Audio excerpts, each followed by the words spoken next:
Tonight on Nait Newswatch. The Alberta government makes an announcement on tuition. We saw this not as a cost, but as an investment. It was an investment in you. Volunteers head out to conduct Edmonton's homeless population count. It's been 2 years since our last count, and a lot has changed in our city, our province, and our country. The Edmonton Oilers partner up with local schools to help charities. Very happy to support, and I'm very happy to be back for the second year and looking to repeat again. Newswatch starts now. Good evening. The government of Alberta has announced it will continue to freeze the price of tuition for post-secondary schools in the province. Yeah, and while some people, mostly students, are applauding the decision, there are still worries about the affordability of education for our future students. Our Michael Vecchio joins us live from the South Lobby with more on that story. Michael? That's right. With the government's announcement, those attending post-secondary can expect their tuition fees frozen into the 2017-2018 academic year, leaving most students pleased and eager to pursue further educational opportunities. Many post-secondary students were happy to hear that they won't be paying more to go to school next year, with the Alberta government's Wednesday announcement of an extension of last year's tuition freeze. I'm proud to announce here this morning that the overwhelming benefits to students today and to Albertans tomorrow has led us to extend the tuition freeze for Alberta students for a third year. To the end. Schmidt added that the extension would give student bodies time to plan future budgets and will allow the government to review the tuition and fee model. According to the government, an estimated 250,000 full and part-time students, including here at Nait, will save roughly $16 million a year with this continued freeze on tuition. I think definitely when we look at what this will benefit, I think, students in all institutions, whether that's a technical institute, whether that's a college, a community college, whether that's a post-secondary institute here like the U of A.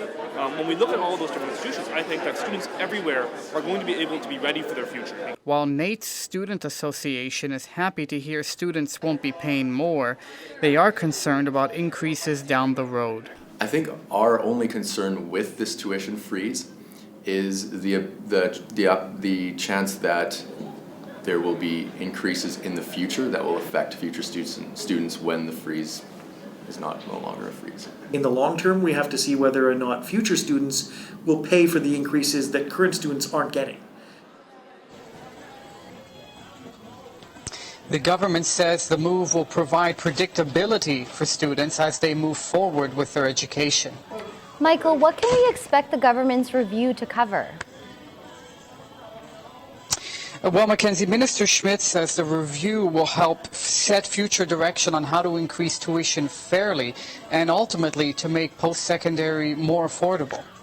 Michael, I heard the government is looking for input. How can Albertans get involved?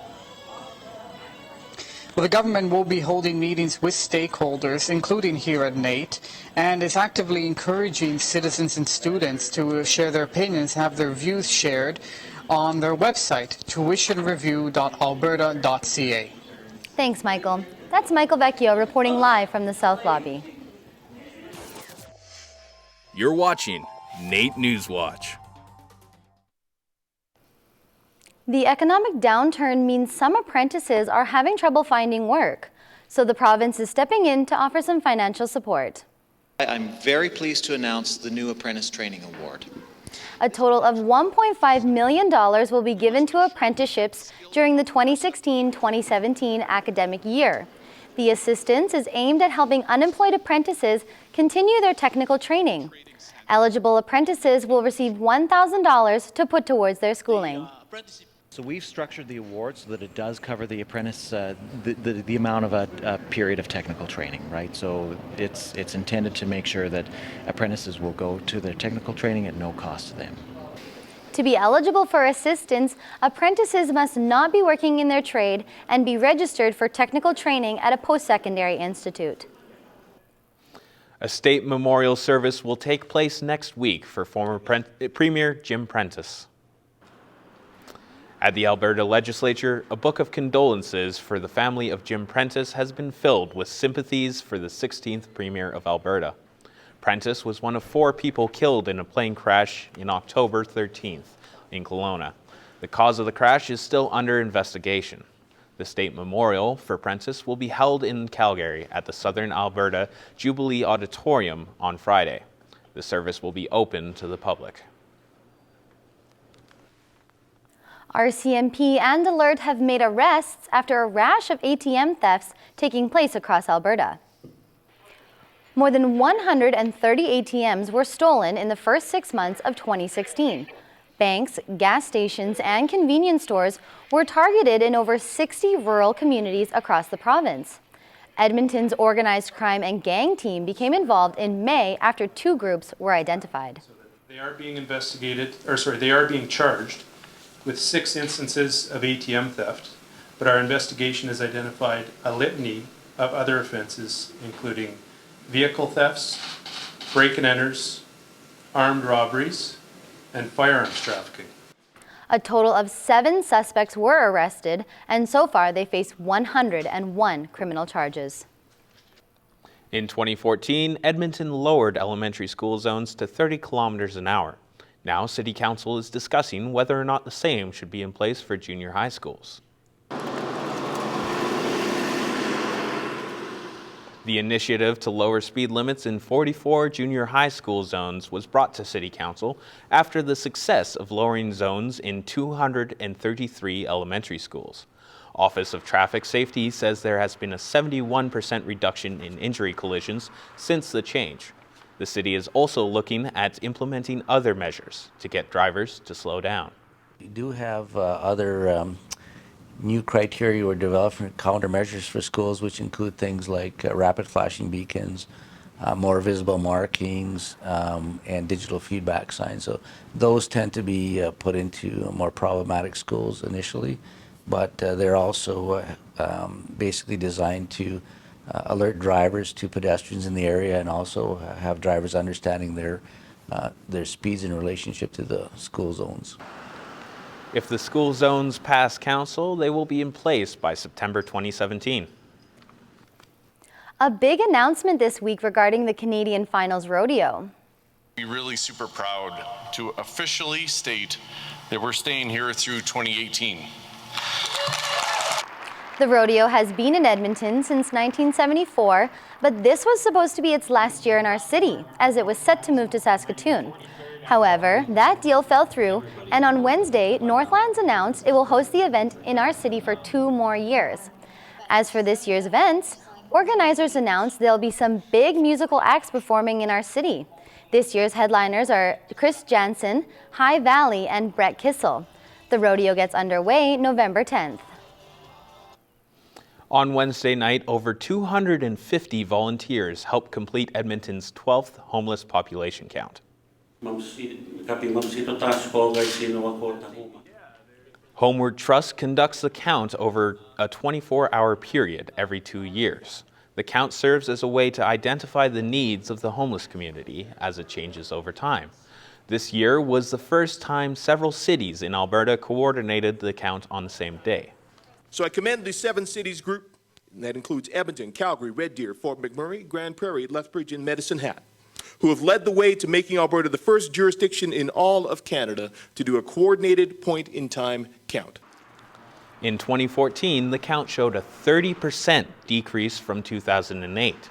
The final report will be released in the new year.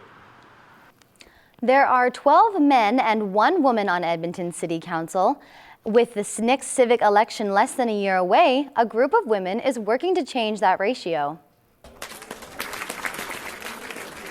The province launched a new campaign this week called Ready for Her. The campaign includes panel discussions made up of women who have run for elected office. Edmonton's only female councillor, Bev Elsinger, is one of 4 members on the panel. You hear a lot of different things why women don't run. A lot of women have to be asked to run or encouraged to run. I think back in my own experience, people encouraged me to run. I hadn't really thought about it, so I think that's something we can all do for women. The panel will resume the discussion in Calgary Monday night, the 3rd of 4 scheduled tour dates. The Edmonton Oilers are teaming up with local students to help make a difference in our community. 4 Edmonton Oilers are partnering with 4 local schools in the Hockey Helps Kids program to raise money and awareness for local charities. Jordan Eberle, Ryan Nugent-Hopkins, Milan Lucic, and Connor McDavid are all taking part. They'll work alongside students to create a video promoting a charity picked by the students. This is Milan Lucic's first year taking part in the program, and the school is fired up about the chance to work with them. For me stepping on the stage, you guys are really enthusiastic, and so am I. So I'm happy to work with you guys, and can't wait to get started. The teams will spend the next couple of months making the videos, and then they'll be played at Rogers Place in January for Oilers fans. Voting for the best video will take place online January 17th through February 16th. The winning video receives $25,000 to go to the charity. Coming up after the break, we take a look into the effects of sleep deprivation on students. The University of Alberta has completed a study on sleep and how it can play a factor in your schooling.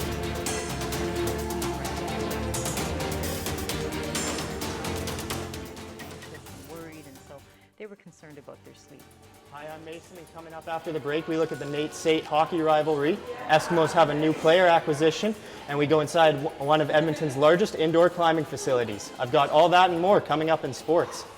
Well, it was a cool start to October here in the capital region, but temperatures seem to be warming right back up to about seasonal. The only snow you're going to be seeing this weekend is melting snow. I've got your forecast coming up.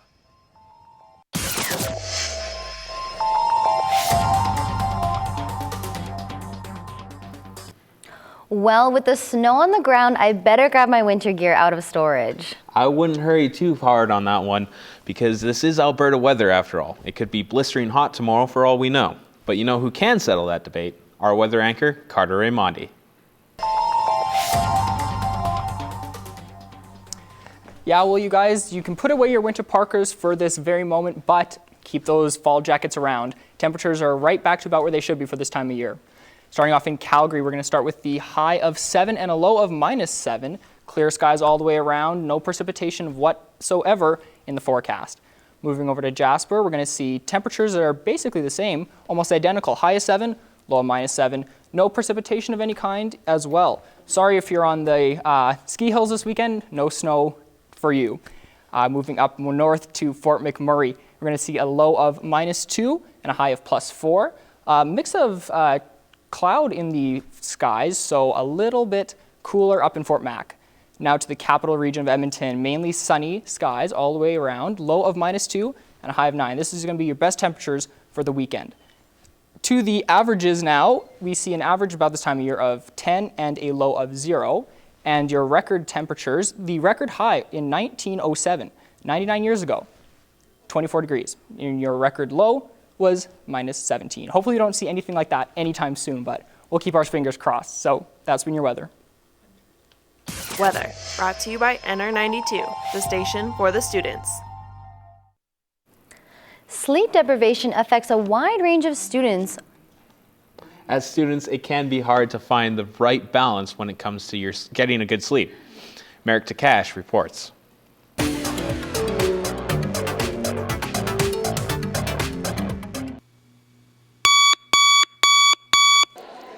Sleep. It may seem overrated at times, especially for students. A recent study done by researchers at the University of Alberta stated only 24% of college students get an adequate amount of sleep each night, and a lack of sleep has also been linked to lower GPAs. Recent studies have shown 7 out of every 10 college students gets less than the recommended amount of sleep. Because students are here, they're trying to achieve as much as they can, but to do that, a lot of them are cutting out sleep, right? They think that's the thing you can get rid of, and then they're not doing very well, and it makes them anxious and worried, and so they were concerned about their sleep. There's a wide variety of reasons for sleep deprivation amongst students, all from homework to plain old stress. I'm going home to do at least 4.5 hours of homework and try to make dinner and get to bed at a decent time. So mine just is moving too much. Can't really shut it down. And, you know, I try all these different things to try to slow myself down or calm myself down, and it just doesn't do the trick. Brown offered some tips on how to cope with the lack of sleep. You slip those on 2 hours before bed. I can still see everything. I can work on the computer. I can do what I need to do, but it filters out the blue spectrum light. So my body is still able to produce melatonin, and I can go to sleep when I need to. For more information on how you can fight sleep deprivation, you can visit CanadianSleepSociety.ca. Merrick DeCash, Nait Newswatch. Well, I heard the Ooks hockey team beat Nait once again. Well, that's nothing out of the ordinary, Mackenzie, but I really can't wait for the Ooks' new basketball team and their new roster. Hey, Mason? It definitely will be an interesting season. But first, the Nait Trojans headed to the north to take on the Nait Ooks in some classic rivalry action, and the Ooks have something to prove after dropping 2 games to MacEwan in their last outing.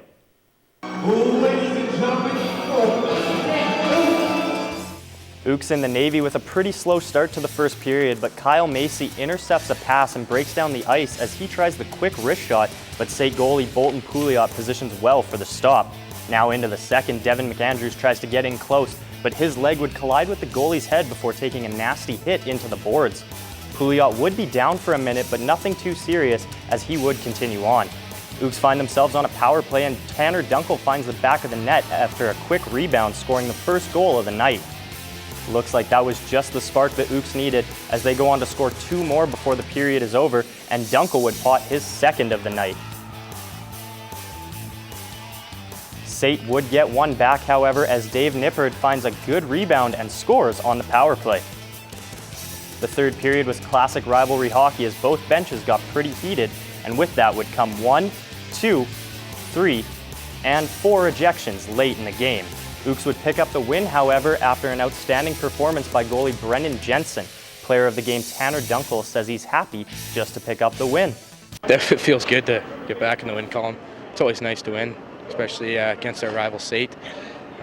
We knew Nait was a big team, and I think tonight we used their speed well and came out on top. The Nait men's basketball team came off a national title win last year, and although the team may not look the same, their outlook hasn't changed.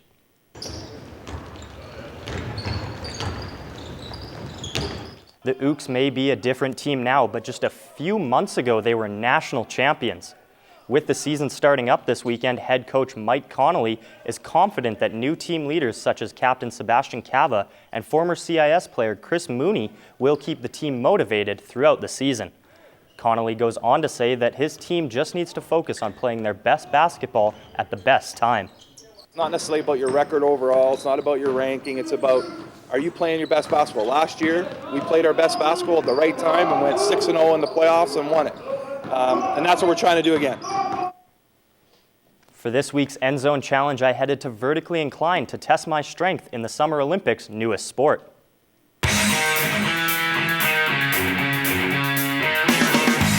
This is the Endzone Challenge. Today we're going to be looking at rock climbing, so I'm here with Jason. Hi.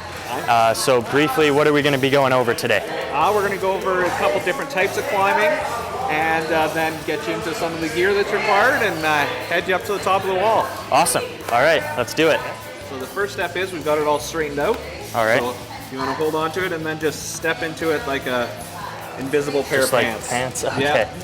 Looks like we're good. All right, then we're set. So start off with, I'm set up with some equipment so that I can be your belayer. Okay. Meaning I'm going to hold the ropes for you as you go up.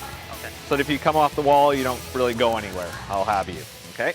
On the other end, we're going to tie you in to the rope. And so we're going to take this end and you're going to feed it down through the 2 loops in your harness. Yep, one at the top there and one at the bottom.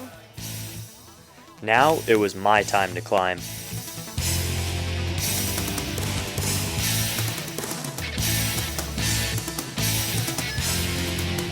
Believe me, it's harder than it looks.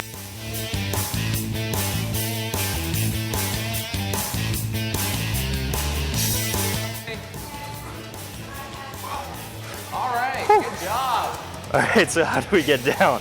After that first climb, I was feeling pretty good, so I decided to challenge myself. So you had mentioned speed climbing. Yeah. So we got a buzzer set up there. That's right. What's the fastest time you think we can climb this in? for a beginner. For a new easily, we'd probably be at about 22 seconds, maybe? 22 seconds? All right, Maybe, let's see yeah. if I can beat that.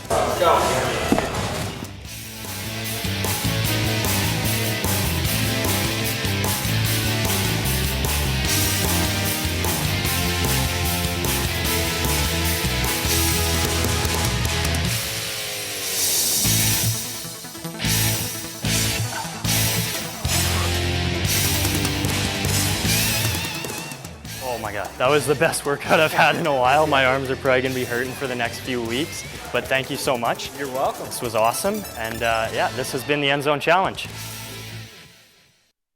You know, if anything, that taught me that I really need to work on my upper body.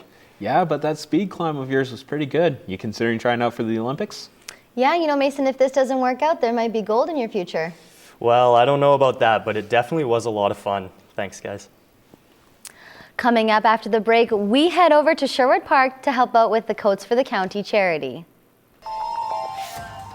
We find out what some needs of the charity are heading into the winter season. We're hoping to get some more volunteers to do light repairs. There are some things that we've had to give away in the past because the zippers have been broken. Coming up in entertainment, I check out season 26 of Dynasty, visit a pumpkin patch, check out a musical by Juno Award winner Norman Foote, and bring you into this theater to show you Dead Fest. Hair services provided by Rock Salon and Spa. With winter on its way, it's important to keep warm and dress for the weather. That's right, Mackenzie, but not everyone who needs a jacket can afford a jacket. We went down to Strathcona County to check out the Coats for the County program. Run by the local Information and Volunteer Center in Sherwood Park, Coats for the County allows residents and businesses to donate new or gently used winter gear that gets locally redistributed throughout the community. All winter, families can come in and take what they need. So we have a volunteer who comes in regularly to sort through the donations. Last year we received a Shell grant, and we use that money towards laundering services. And we're hoping to get some more volunteers to do light repairs. There are some things that we've had to give away in the past because the zippers have been broken and whatnot. Coats for the County is in need of smaller men's jackets and children's snow pants for this winter. If you would like to donate, drop by 100 Ords Avenue in Sherwood Park. Man, Kevin, I love this time of year because there's always some fun events happening, and they always seem to have a Halloween theme. Oh, that's so true. There's always something good going on in the city, and our Haley Stelmack has more in entertainment.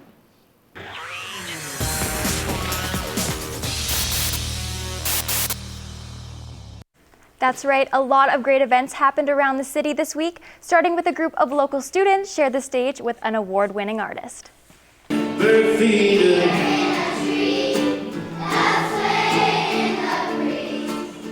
Music, costumes, and Halloween all come to life in Norman Foote's new concert, The Howl, a musical masquerade. Sharing the stage with Foote, the choir from Fulton Vale School. Foote won a Juno Award for Best Children's Album in 2010 and says he's passionate about sharing his talents with young people and spreading positive messages with his music. One of my songs recently is called Always Be Yourself, because who tells you that when you're a child, right? Don't try to be like anybody else, you know? Really sort of embrace who you are. And like I say, it's not a competition. And so one of my songs that they love is Always Be Yourself, Yourself, Yourself. And when you hear them sing it, it's fantastic. The Vancouver artist's concert in Sherwood Park was part of his North American tour. If you're looking for something to do on Sunday, look no further than Prairie Gardens Adventure Farm. For the Halloween season, the farm transforms into a haunted pumpkin festival filled with lots of pumpkins and activities ranging from a haunted house to singing scarecrows. The favorite for the kids, though, the pet farm. The pet farm. My favorite part was feeding the chickens. The event will run every weekend until the end of October.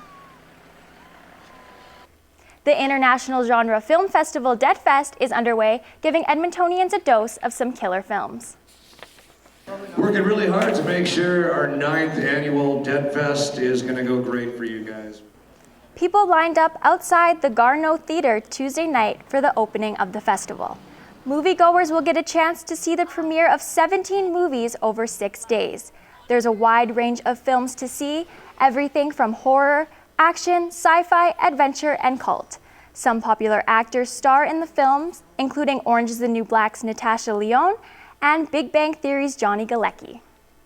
Kind of wanted to see these films on a big screen. Some of the films that we really wanted to see that were coming out in video down the road. Maybe we'd see them, maybe they'd be on TV, we weren't sure. So we just decided to start this little festival to get them on a big screen. The festival wraps up tomorrow night. The local improv group Die Nasty is back on stage for its 26th season. We're not going to discuss the elephant in the room. The award-winning comedy group is once again providing a lot of laughs with its live improvised soap opera. This year's theme, The Renaissance, takes the audience back in time. While the actors in the show remain the same, the storyline is unique and new every night. First thing to do is throw away your internal editor, because a lot of the time when we're speaking or beginning improvisers, they'll often edit themselves, they'll try to think of the funniest line, rather than just being in the moment and letting things happen. You can catch Die Nasty every Monday night at the new Varscona Theatre until the middle of May. If you would like to score tickets to one of Die Nasty's show, tweet us at Nait Newswatch with the secret word Renaissance for your chance to win. That's all for entertainment. Have a great weekend. Thanks, Haley. A first for the Edmonton Public Library. The library now has its first ever illustrator in residence. Diana Bonder arrived in Edmonton this week and will be working with the Edmonton Public Library throughout the next month. The library is holding events for students and the public so they can learn about the life of a children's book illustrator. This residency is a chance for illustrators and the public to finally meet. There is no other program of its kind in Canada. So once again, thank you for this amazing opportunity as an illustrator. Diana Bonder has been illustrating children's books since 2001 and is currently working on her 15th book. She will be in Edmonton until November 17th. Man, those kids at the Prairie Gardens were so cute. I know, right? And who can blame them for loving, like, just going to the petting zoo and playing with those chickens and stuff? Yeah, exactly. It's too cute. That Dynasty group was cool too, hey? Yeah, I got to check a couple of their shows last year, and they're really funny. So. Thank you for watching Nait Newswatch. Join us again next weekend.